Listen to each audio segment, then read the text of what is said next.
We just spent 2 days killing Nazis with an axe. That was crazy. As a stunt coordinator, I personally love horror film because they're the most fun to make. Was never expecting to do a Silent Night, Deadly Night, but here we are. It's gonna be a bloody f***ing ride. Hello. 40 years later, to be sitting here and watching the reboot unfold is pretty awesome. It's kind of a dream come true for Scott and I. Scott Schneid, I'm one of the producers of the Silent Night, Deadly Night reboot and executive produced the original 1984 TriStar Silent Night, Deadly Night. Dennis Whitehead, producer of the current reboot and executive producer of the original. Hey, pal. Look, I don't know what happened, but clearly you hit me with... Dennis and I developed the original one from page one. We developed this from page one. What you see on the screen is 99% of what Michael Hickey, our screenwriter, wrote. Back in the day. Yeah. Come on, kid. We spent 7 years to reacquire the rights, and we did in 2019. Never say never, right? We loved his script when we read it. Mike clearly wanted to put his own stamp on it, create something fresh and original. Mike, I came here to kill some Nazis. I had gotten a call from Brad Miska, who I'd worked with on VHS 85, and he just was like, hey man, we have this project over at Cineverse. Do you have a take for this? And I was like, give me a second.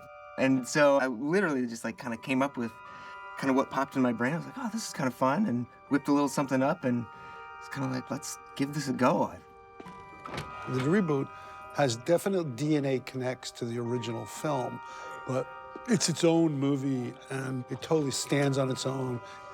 It's set in 2025. Mike did a great job reimagining the '84 film for a modern audience. If I'm gonna come in on it, I need to do something that is my own. I need to give it a new spin. I have to be doing something that excites me. Whether or not I pay homage to the original material at some point in there, it's going to go off the rails and do something a little bit different. It really needed to be a movie about people that I could relate to, which is my Billy and my Pam. I was really familiar with this franchise. I actually went to a Q&A with the original producers of this 3 months before I ever read this script. It's such a crowd pleaser when you see it in a theater. I was super familiar with it and super excited. I have to tell you something. If I was 35 years younger, I'd be all over you. Sure. Steven Schneider and I were talking about casting, and he knew Rowan and was like, hey, what do you think of Rowan Campbell? I was like, oh, dude, I loved him in Halloween Ends. We had a great hour-long call of just like, just shooting stuff back and forth. He understood what Billy was and understood where I was coming from. Naughty. The thing that really drew me to the project was Mike, the director. Mike is really special, and the script he wrote was, I read it so fast. It was just a joy and a ride. You're new in town. You plan on staying in Hackett for a while? Yeah, a little while, yeah. Billy is a seemingly normal dude who he's ready for the next chapter in his life. He's a killer, but he wants love. And what does that look like? And that's, again, where a lot of the challenge comes from in the film. The hope that he has of being normal, of trying to achieve a normal life in the wake of the responsibility of killing 24 people every December, that I found very fun and not at all relatable, obviously. Looking for something? Yes. I mean, no. I'd worked with Ruby very briefly on Wrong Turn. I remember sending her the script and her coming back to me and just being like, Mike, I need this. This is, like, you wrote a script for me. Pamela and me are very similar. And I was like, well, that's exactly what I wanted to hear. I read it, and an hour and 15 minutes later, I called Mike, and I said, I don't have to talk to anybody, I'm doing it. The script is so fun, and it's got so much love and so much blood in it. Piece of shit. Pam is a sugar-coated onion. I snap sometimes. My dad calls it EPD, explosive personality disorder. She's a bit of a firecracker. She has a lack of control over her emotions. She is furiously protective of the people that she loves. There's a lot of me in both of those characters. Billy is a pretty normal dude who has this trait, you know? He kills people. In my case, I make horror films. Pamela, on the other hand, is sometimes when things don't go the right way, she freaks out. And sometimes that's a little bit of me. It's Billy. Billy and Pam's relationship is, I mean, I just love how quickly Billy just becomes infatuated with her. Love at first sight is a fun topic, especially when you're in the middle of a murder spree. My mom died when we were little. She had a seizure while she was driving. Pow. Sorry. They're brought together through a lot of trauma. It's a rare relationship. They haven't found somebody that they're able to confide in and really expose themselves and be accepted. There's such a beautiful degree of acceptance between the two of them.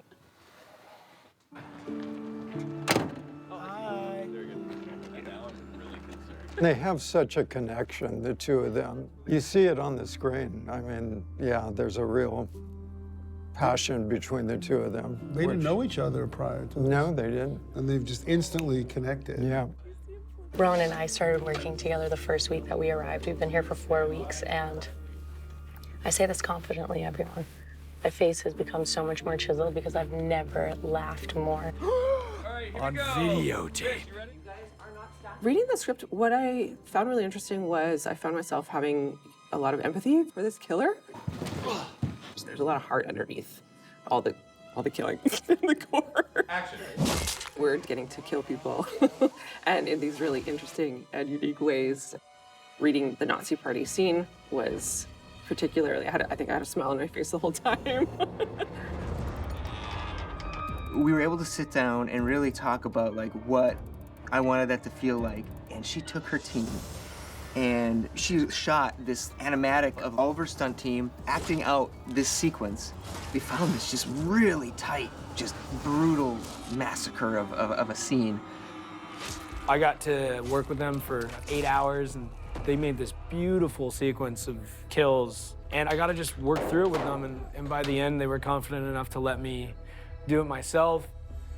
Rowan is able to pick up an axe and just pick up the skills of working that thing like he'd been using it for years. Just like in a few days.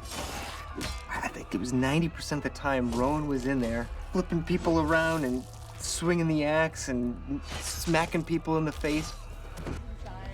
It's definitely a team effort. We have makeup effects creating all these body parts if they're needed. And then for certain other effects, if we need to, then visual effects is stepping in. So it really is a blend of everyone coming together. Okay, this is George. He's just gonna take a nap for right now because he has a bit of a splitting headache. But he'll be playing real soon. For me, one of the best marriages, especially on a horror film set, is when you can use practical effects enhanced with visual effects. Because you have the real thing there. Our visual effects team really did a great job, and they are just as important as making our practical effects work as our practical effects team. There's so much childlike and genuine excitement on this set. I have never been a part of a production like this. Who's ready to meet Santa? There was a moment where we couldn't roll for it felt like 10 minutes because they could not keep it together. Could you do it? Not gonna happen. Not since the pooping incident.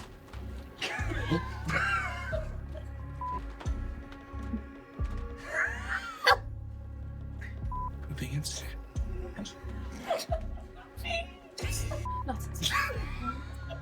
Okay, got you. We're Oh, just going on my line. Ruby, come on, you're a professional, please. Let's go. Everybody on set was red. Everybody was we were all crying because it was just, because they could not keep their composure and they started laughing and everybody was laughing so hard. Okay, let's cut. Okay, we're gonna cut some notes. I'm dying over here. Oh my God. It was a great reminder of how the set was.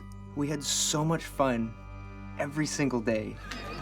This is one of those movies, 22 days on set is not enough. We have a good time and a lot of ideas in the moment. a lot of play. Get out of your bedroom, get out of your living room. Let's go to the movies and see this cool Christmas horror film. The fans are incredible. Horror fans are the most loyal fans. To go to the theater and see it so that your heart actually races. You have to watch every frame. Enjoy the blood, everyone.